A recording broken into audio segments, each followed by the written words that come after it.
If you can't do these 3 simple movements, you could lose your independence within the next 5 years. That's what research from Harvard Medical School revealed when studying seniors over a 15-year period. But here's the good news. Spending just 10 minutes each morning on this specific ritual can strengthen exactly what you need to stay independent 10+ years longer. I've taught this method to thousands of seniors, and the results have been remarkable. Today, I'll walk you through the complete routine, step by step. But I need to warn you about something important. Most people perform the second movement incorrectly, which can actually make things worse. Let me show you the right way to do it. What I'm about to share isn't complicated or trendy. It's based on solid research and real results. You know, I started developing this routine after watching my own father struggle. At 72, he went from being completely self-sufficient to needing help with basic tasks in just 18 months. The doctors called it normal aging. But there was nothing normal about seeing this strong, capable man suddenly unable to get out of his chair without assistance. That experience led me on a journey to discover what really determines who stays independent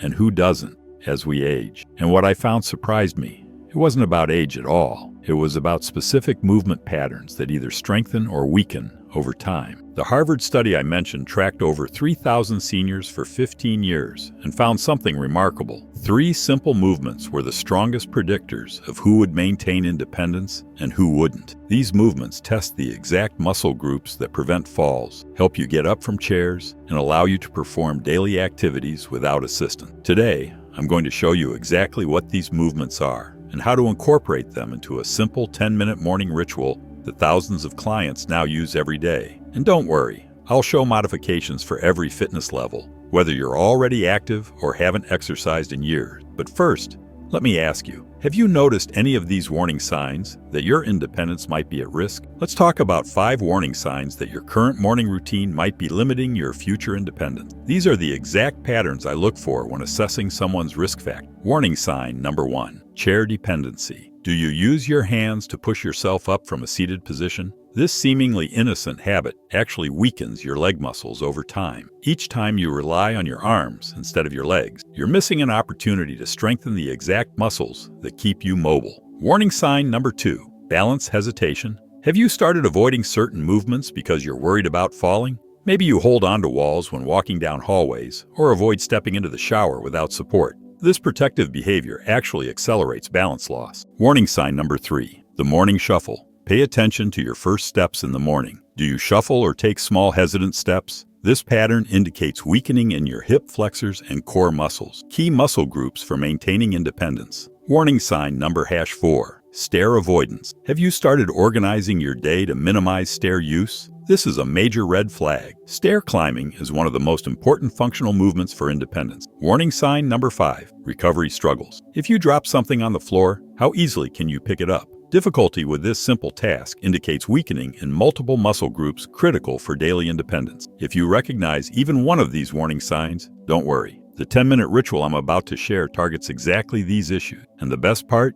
You'll start feeling improvements within the first week. The science behind movement and independence. Now, let's talk about why this works from a scientific perspective. The Harvard research identified 3 key movement patterns that directly predict independence: lower body strength, dynamic balance, and functional mobility. These aren't just exercise terms. They're the foundation of everything you do daily. Lower body strength determines whether you can get up from chairs, climb stairs, and walk distances without fatigue. Dynamic balance allows you to catch yourself if you trip, navigate uneven surfaces, and move confidently through your environment. Functional mobility combines these abilities with the coordination needed for daily tasks like dressing, cooking, and personal care. What's fascinating is how quickly these abilities can improve, even in your 70s, 80s, and beyond. A study from the Journal of Gerontology found that adults in their 90s increased their lower body strength by 174% after just 8 weeks of targeted exercises, similar to what I'll show you today. But here's what most exercise programs get wrong. They focus on general fitness rather than these specific functional movements. That's why you might know people who walk every day but still struggle to get out of chairs. They're not targeting the right muscle groups in the right way. Our 10-minute ritual is different because it focuses exclusively on the movements that research shows matter most for independence. And we'll do it in a way that builds these abilities progressively, safely, and effectively. The complete 10-minute morning ritual.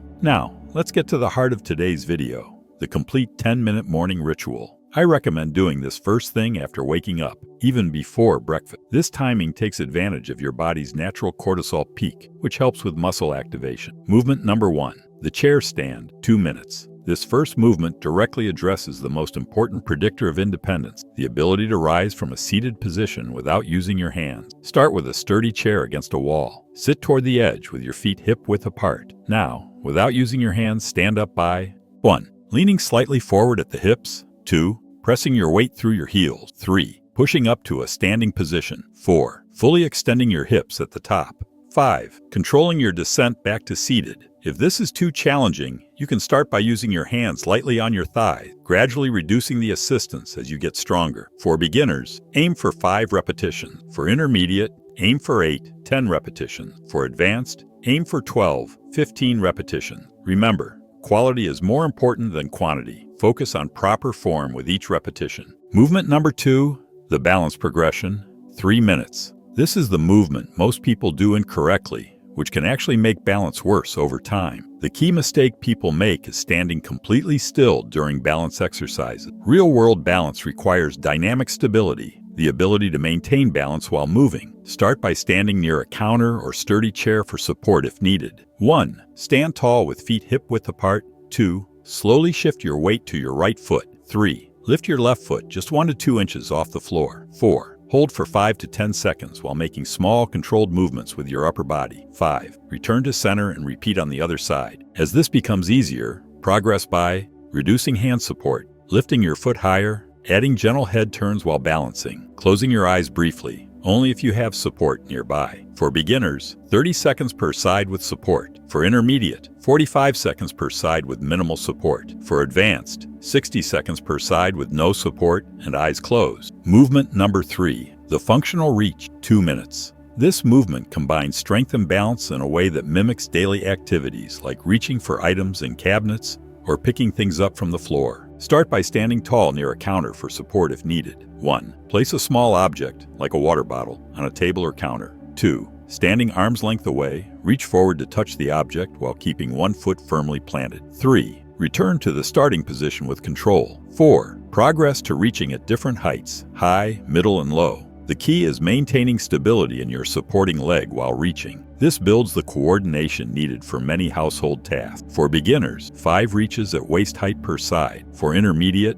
5 reaches at each height, high, middle, low, per side. For advanced, add a small weight or water bottle in your hand while reaching. Movement number 4, the hip hinge, 2 minutes. This movement is crucial for protecting your back while bending to pick things up, a common cause of injury in seniors. Start by standing with feet shoulder-width apart. 1. Place your hands on your hip bones. 2. Keep your back straight and bend forward from your hips, not your waist. 3. Allow a slight bend in your knees. 4. Lower until you feel a gentle stretch in your hamstring. 5. Return to standing by pushing your hips forward. This movement trains you to use your strong leg muscles instead of straining your back when bending. For beginners, 5 to 8 repetitions with support if needed. For intermediate, 8 to 12 repetitions. For advanced, 12 to 15 repetitions, possibly holding light weights. Movement number 5, the coordination circuit, 1 minute. This final movement ties everything together, improving the brain-body connection that's essential for preventing falls. This is a flowing sequence. 1. Stand tall. 2. Step to the right while reaching your left arm overhead. 3. Return to center. 4. Step to the left while reaching your right arm overhead. 5. Return to center. 6. Step forward while reaching both arms forward. 7. Return to center. 8. Step backward while gently opening arms to the sides. Perform this sequence slowly and with control, focusing on smooth transitions between movements. For beginners, 2 to 3 complete circuits. For intermediate, 3 to 5 complete circuits. For advanced, 6 to 8 complete circuits. Now, I know many of you have specific health concerns, so let's talk about how to modify this routine for common conditions. For arthritis, for the chair. Stand. Use a higher seat and place a small pillow on the chair for comfort. For the balance progression, reduce the hold time and keep support nearby. For all movements, reduce the range of motion to stay within your comfort zone. For osteoporosis, avoid excessive forward bending in the hip hinge. Focus more on the chair stand and balance progression. Add gentle resistance with light weights or resistance bands if approved by your doctor. For heart conditions, take longer rest periods between movements. Monitor your breathing you should always be able to carry on a conversation. Start with fewer repetitions and gradually build up for recent surgery. Always get clearance from your doctor before starting. Begin with just 1 or 2 minutes of the routine, focusing on the movements approved by your physical therapist. Increase gradually as healing progresses. Remember, this routine is meant to be adapted to your individual needs. Start where you are and progress at your own pace. The consistency matters more than the intensity. One of the most motivating aspects of this routine is seeing your progress over time. Let me share 3 simple at-home tests you can use to track your improvements. Test number 1, the 30-second chair stand test. Count how many times you can stand up and sit down in 30 seconds without using your hands. Record this number weekly. Test number 2, the single leg stand test. Time how long you can stand on one leg without support. Aim for improvement, not perfection. Test number 3, the functional reach test. Standing next to a wall, reach forward as far as possible without taking a step. Mark or measure the distance. I've created a simple tracking sheet you can download from the link in the description. Many of my clients find that seeing their numbers improve week after week keeps them motivated, even on days when they don't feel like doing the routine.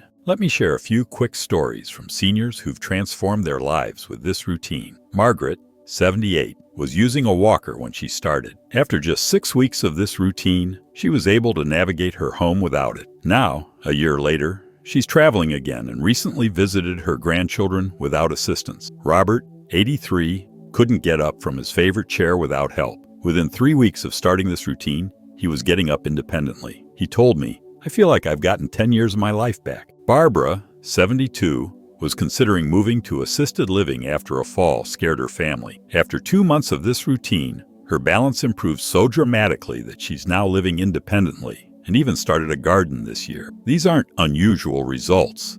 They're what happens when you consistently target the exact movements that maintain independence. Today, I've shared the complete 10-minute morning ritual that research shows can help you maintain your independence 10+ years longer. We've covered the 3 critical movements that predict independence, how to perform them correctly, and how to modify them for your specific needs. Remember, this isn't about becoming an athlete. It's about maintaining your ability to live life on your terms, in your own home, doing the things you love. And if you know someone who values their independence, please share this video with them. It might be the most important gift you can give. Click the subscribe button so you don't miss more videos to come. Thank you for watching, and I'll see you in the next video.